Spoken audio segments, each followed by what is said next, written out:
All right, here's, I wanted to do a few more examples of circular motion for you. And again, let's make sure it's clear. The principal equation, this is the one you just need to know. This is the fundamental. Centripetal force equals mass times v squared over r, and this is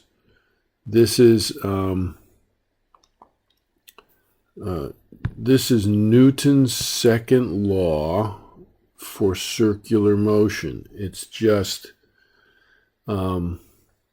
it's just another way of writing F net equals m times a, which is an equation we've been using for quite some time now. And just again to remind you, F centripetal is an F net. It is the sum of all the forces, but it's only the forces along the radius.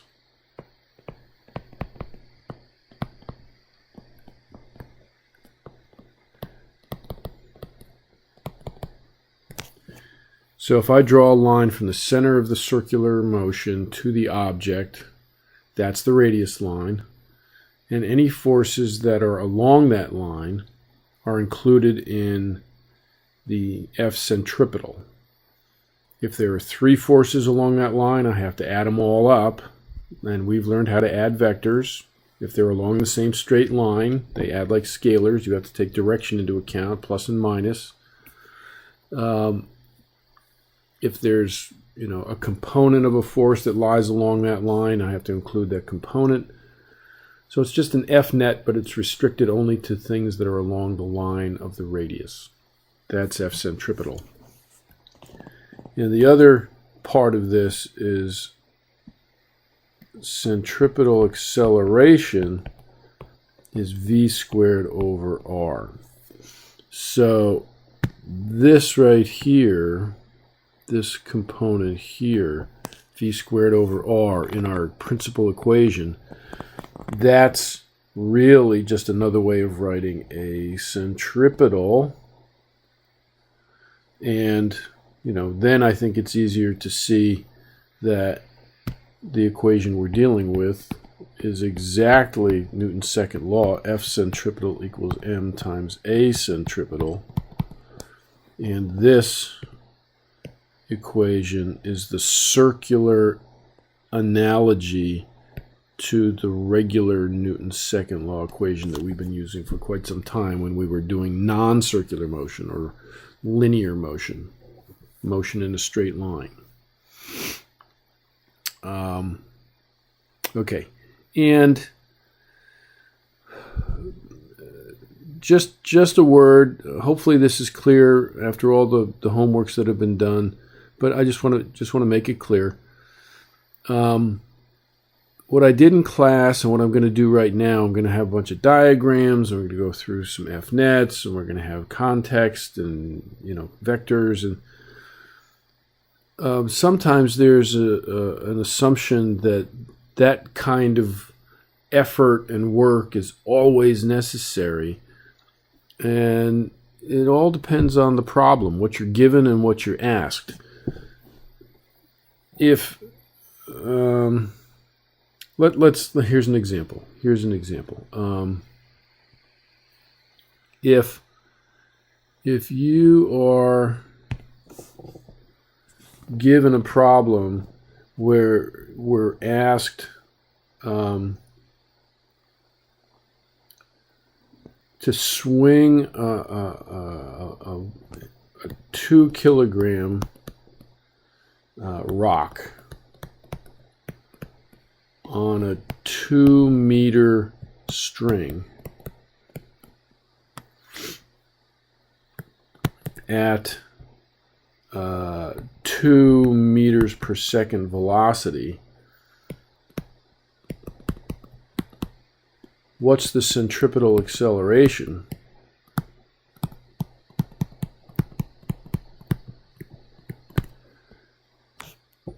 Well, the question is centripetal acceleration. The equation is A centripetal is v squared over r. And I've got the information to just do that. I've got 2 meters per second squared over 2 meters. And so that's going to be 2 meters per second squared acceleration. And I don't need to go through all the F nets and the context lines and the vectors, because the question is acceleration, and it's just v squared over r. So, you know, don't get into the mistaken idea that you have to do all of the things I'm showing you are necessary for every problem. You know, there's a principle, you know, the KISS principle. Keep it so simple. Do the simple things first. If they work, fine. If they don't, then you get more complicated. Then you add more components and pieces. I spend the time showing you more of the complicated stuff because those are the things that are harder. And so you need to see some of the harder things. But I don't want you to forget that there sometimes are easy questions, things that are a little more straightforward. You just have to look at, again, you know, look at what's given. You should always start every problem with this. Given and what you're trying to find. That should be the beginning of any problem. And then in the middle, in this section right in here between the two, you're looking for the physics principles and general equations that link the given and the find. Right? There has to be some link, and those are the physics principles that I'm trying to teach you. And once you've got the principles that connect the given and the find, then you have to use the math tools, the algebra, the trig, the geometry, and you know, unit conversions and dimensions and all those little details. But the big picture is always this. It's always some information is given. You're asked to find something, and in the beginning, when you first read the problem, it's usually not clear how to connect those two, and that's when you need to start listing the physics principles, the big ideas. Those are often expressed in equations, and so you write down some general equations. And then when you've got the general equations, then you may have to start working on details, right? So then after you've got all of that, then you've got the details, specifics, math, algebra, geometry, units. All right. And I know the idea often occurs that this is everything. All these details, that's everything. That's physics. And I know it's tempting to think that way, but those are just details. Details are important, but they're not the physics. They're important tools that we use to do the physics, but they're not physics. Physics are not math and algebra and geometry and units. Those are all tools that we use. It's the physics principles expressed in some equations and that link ideas, that link things that you're trying to find and what you're given. Those are the big ticket items, and the rest are details. So it's like the old adage, you know, you've got to, if you're trying to fill a jar with different sized rocks and pebbles and sand, you don't start by putting the sand in first. You'll never get all the other stuff in. You start by putting the big rocks in the jar first, and then you put the smaller pebbles in, and then you finish by pouring in the sand and shaking it into the cracks and the crevices to fill in the voids. If you start with the small things first, if you concentrate on too many of the small things first, you'll miss, and you never get the big rocks in. You'll never get the big ideas. So anyway, just a word to the wise. We've been down enough homework problems and lectures that hopefully that comment makes some sense. All right, so let's do some examples here. So here are some things that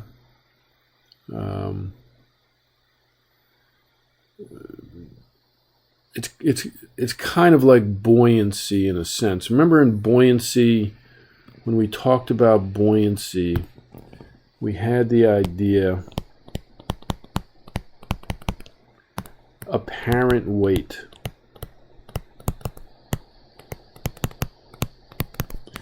And we talked about holding an object with a string, and the tension on the string was the apparent weight. Your arm felt the tug of the string, and that was what it seemed like the object weighed.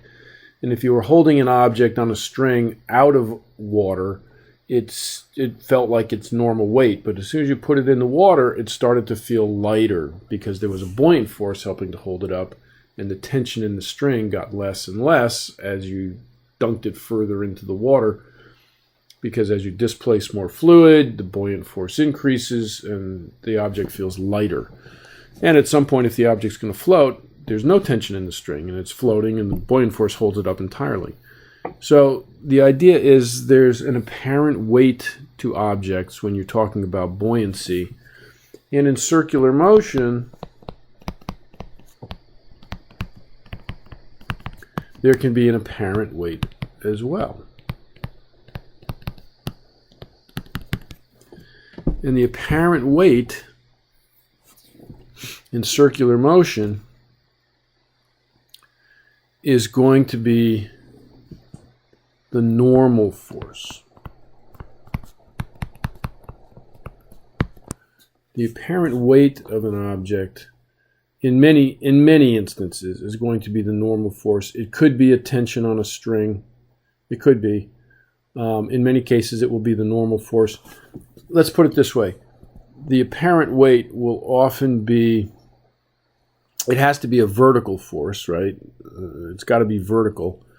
And well, let's do some examples, all right? It could be a tension. Depends on the problem. So, but these are the two that are going to most likely be involved. So let's do a simple problem here. Let's do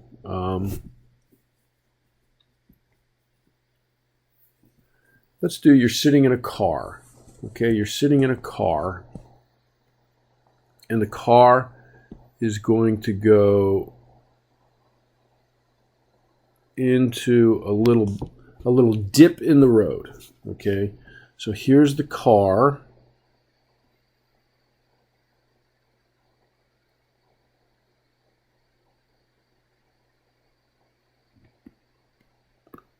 All right, and the car is going at some velocity, and let's say this is 20 meters per second.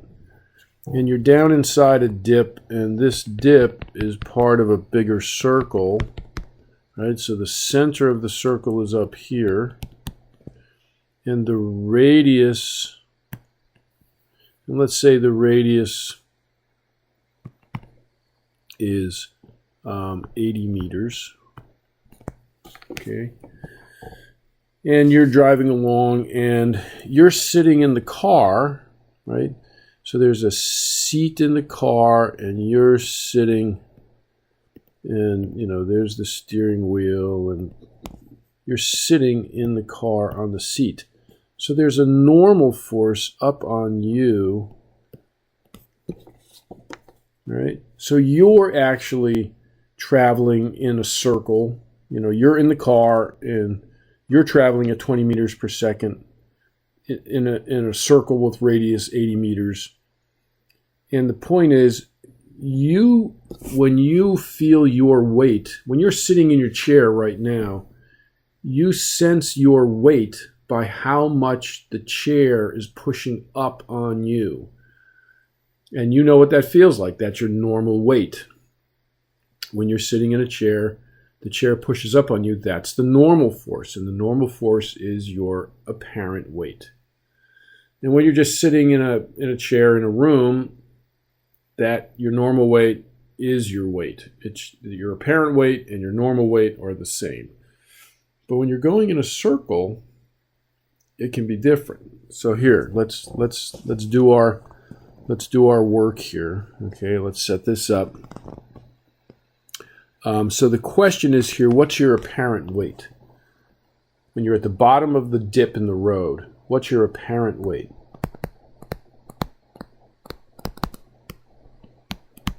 So there's the find.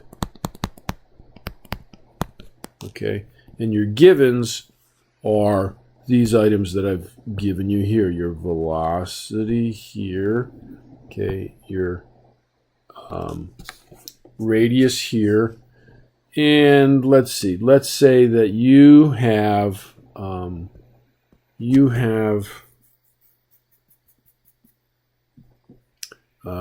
weight of let's make this. Let's do one more.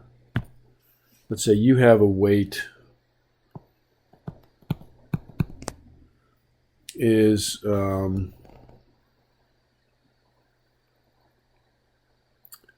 let's find a nice number here.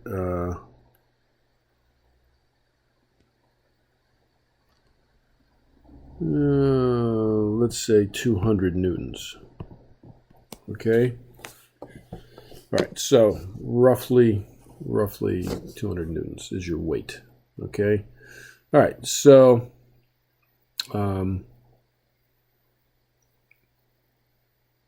that's your normal weight. That's how much gravity pulls on you.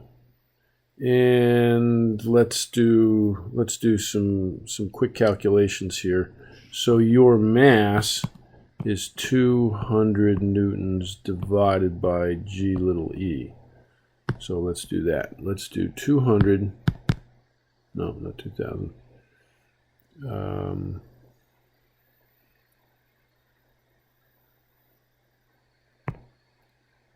200 divided by 9.807. No, that didn't work. 200 divided by 9.807 is 20.4 kilograms. Okay, that's your mass. All right, so those are your givens. All right, those are some of your givens. So let's do our diagrams here. We have a context.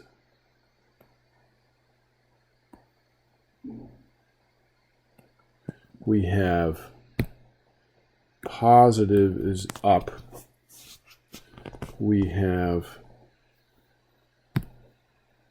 weight down, and we have the normal force up. So this is weight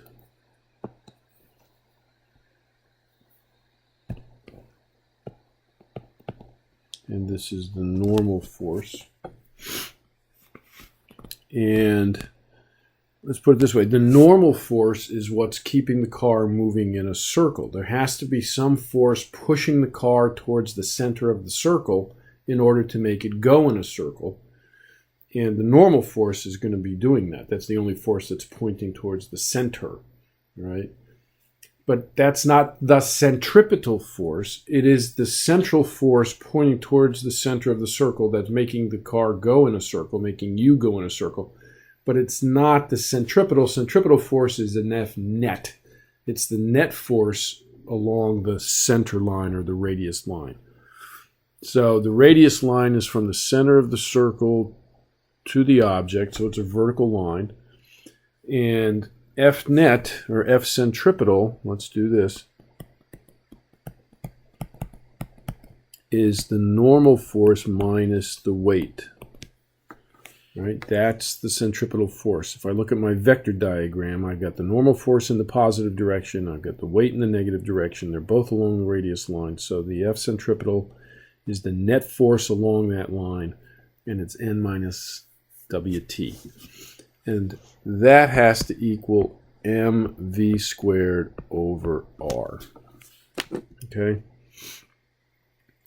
And what I'm going to tell you is that the normal force is the apparent weight. How much you feel the seat of the car pushing up on you, that's your apparent weight. Okay? That's what you sense. In terms of flying, it was called seat of the pants flying. I mean, when pilots, before there were instruments, and even today with instruments in cockpits and the rest, you feel your weight by how hard the seat in the cockpit is pushing up against you. We'll do a problem with an airplane in a minute. But let's do this. Let's just solve this equation now for the unknown. The unknown is the normal force. So we want to get that all by itself on one side of the equation.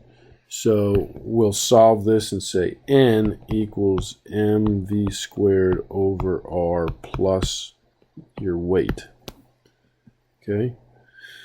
And so we've got all the numbers that we need here, right? So let's get our calculator out here, and we'll do this mv squared over r part first. So mass is 20.4 times 20 times 20, there's v squared, divided by 80, and that's 102 newtons. And then your weight is 200 newtons, right? So now I need to add the weight, right? So plus 200. So you feel like you're 300 newtons.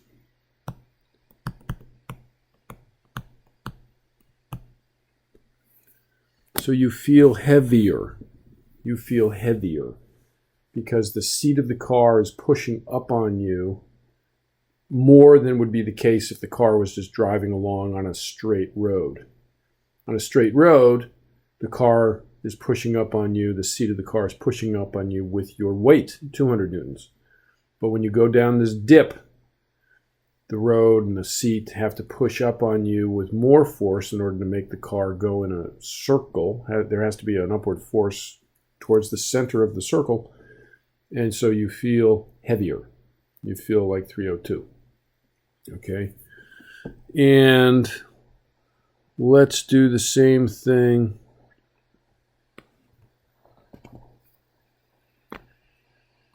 with an airplane.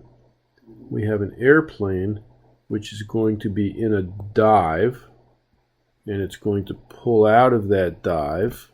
All right, so here's the airplane. Got some wings and got a tail, right? And this airplane is flying at, let's say this is flying at 200 meters per second. And let's say that the radius, here's the center of the circle, and this arc, okay, is part of a bigger circle.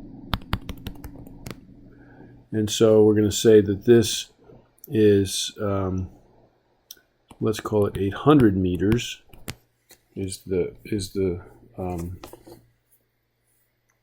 radius of the circular arc. And we want to figure out what the, again, we have the weight of the pilot is 200 newtons. We'll just borrow these numbers, and that means his mass is 20.4 kilograms. All right, so here are our givens. We have an M and a V and an R and a weight, and we want to find apparent weight.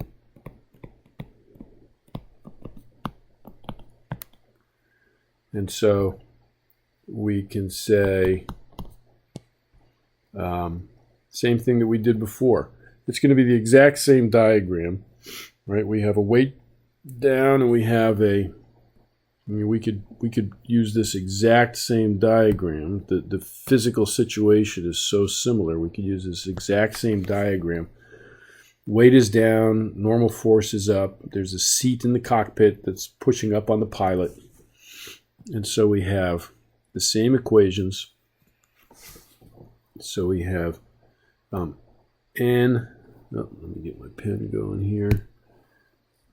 N minus the weight equals mv squared over r, and we solve for N because that's the apparent weight, and it's going to be mv squared over r plus the weight. And let's get our calculator again. We'll go M is 20.4, V is 200, so times 200 times 200, and then divide by 800. So it's 1,000, and the weight is 200, so we got 1,200. So the normal force is 1,200. 1202, 1220. 1,220 newtons. So this pilot feels a lot heavier. He feels like 6 times heavier than he would normally if he were flying straight and level. If he were flying straight and level, the seat is pushing up on him with 200 newtons. But when he's in this dive and he's pulling out of a dive, he's going to feel like he's 1,200 pounds. Or I'm sorry, 1,200 newtons. And this is a problem that pilots have. I mean, they feel heavier. And imagine this, all the blood in his head is also going to feel heavier, 6 times heavier, which means it's going to try and rush out of his head towards his toes. And unfortunately for pilots, if the blood rushes out of your head, you pass out and then you crash. And so pilots have to be trained to withstand a certain number of G's,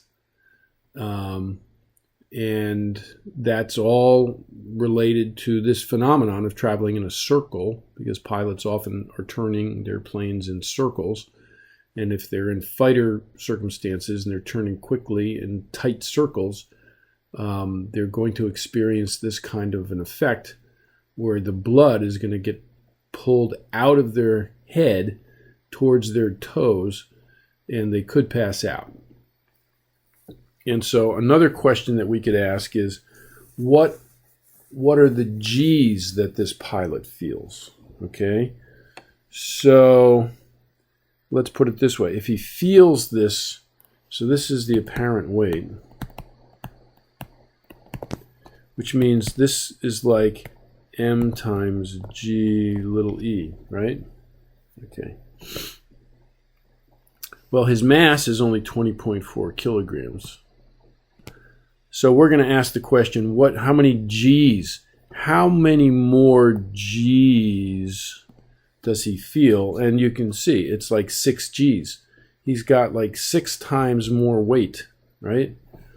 So we can say 1,200 divided by the 20.4. We're going to take 1,220. That's the apparent weight. We're going to divide by the mass, 20.4 kilograms. And we're going to get an acceleration. And the acceleration is going to be, there's the 1,220, and we're going to divide by 20.4. we're going to get 50, okay, equals 50 meters per second squared. And the question is, how many G's is that? All right, so 50 meters per second squared is some number is, we'll call it x. X times g little e. It's so many times more than g little e. How many times more? Well, x times more. So how big is x? X equals 50 divided by 9.807, which is going to be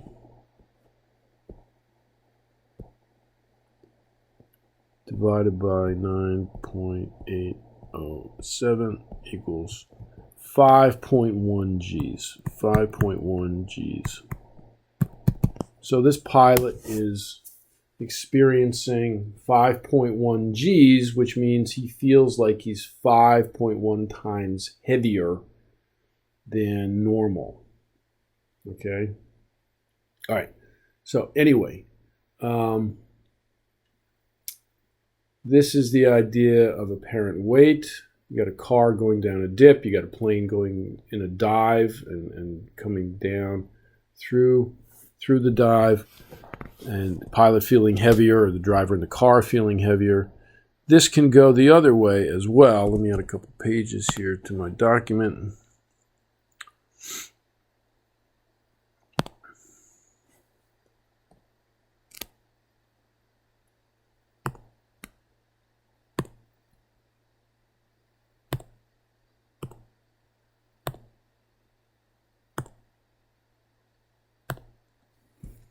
Okay, so let's do the opposite. Let's do a car. We talked about this in class, but let's just go through going over a bump. Okay, and here's the car.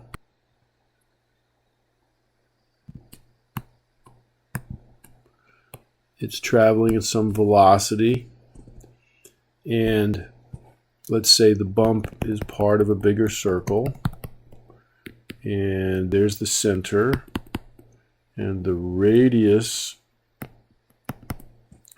is 50 meters, right?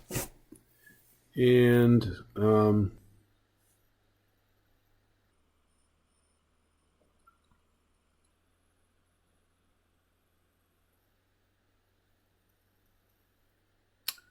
let's ask this question.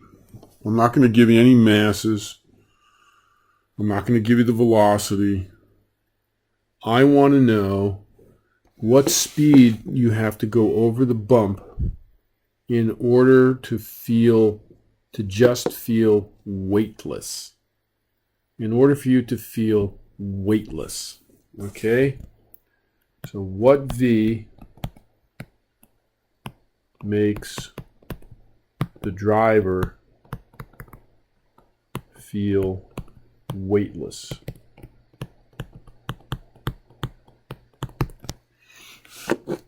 There's the question. Not very much information. Let's see what we can do. Okay. So I'm going to make my diagram.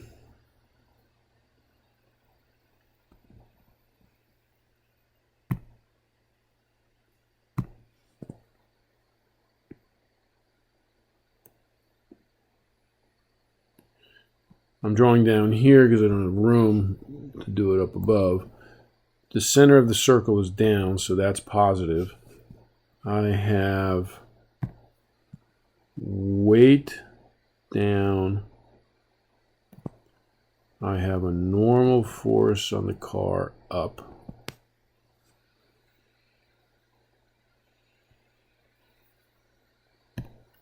So this is the normal force, this is the weight.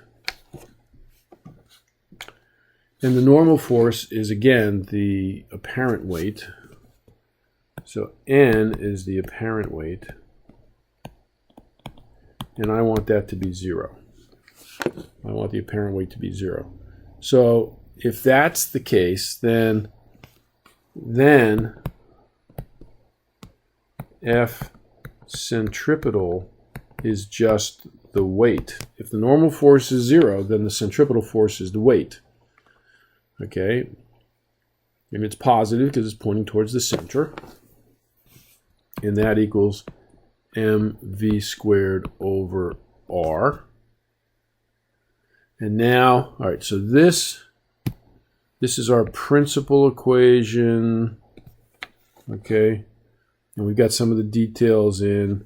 And now I'm going to just make a little adjustment. I know that weight is mass times g little e, and that's got to be mv squared over r. And notice what happens here. The mass, I can divide both sides by mass, they go away. And the velocity, v squared equals g little e times r. So v equals the square root of g little e times r. And so we can say 9.807 times r, what did I say, 50 times 50. And then I want to take the square root, so I get 22.1. 22.1 meters per second. So if we drive over this 50-meter radius bump at 22 meters per second, we're going to feel like we're flying. We're going to feel weightless when we get to the top of the bump. Okay? And there will be no force of the seat pushing up on us. We'll feel ourselves lifting off the seat. You know that feeling when you go over a bump, you feel like you're lifting off the seat. Well, that's getting weightless. Okay? All right. So, anyway, those are a few examples of some of this circular motion stuff. You know, we did a plane, we did a car going down a dip, we did a car going over the top of a dip or the top of a bump. So hopefully this gives you a little bit more exposure and experience with these things. I wanted to introduce this idea of apparent weight and G forces. There's some homework questions with G forces, so I wanted to introduce that to you. And I wanted to encourage you again, you don't make the problem more complicated than you need to. Only do all this diagramming and F centripetal if you need to. If the question is about acceleration, then you can just do mv squared over r. There's an equation for that. There's no need to go through all the rest of the calculations unless you don't have the information, m or v or r. Then you're going to have to maybe do some more work. But again, KISS principle, keep it so simple. Do the simple things first, and if that gets you your answer, you're good, and only get more complicated if you need to. And remember that when I'm giving you examples in class, most of the time I give you the more complicated examples because they're the more detail-oriented ones that you need to see. But that doesn't mean that there can't be simpler questions. Hopefully that's what I'm doing on the quizzes, giving you simpler questions, things that shouldn't take all the time. At least that's my hope and my desire. All right, hope this is helpful. Thanks, everybody.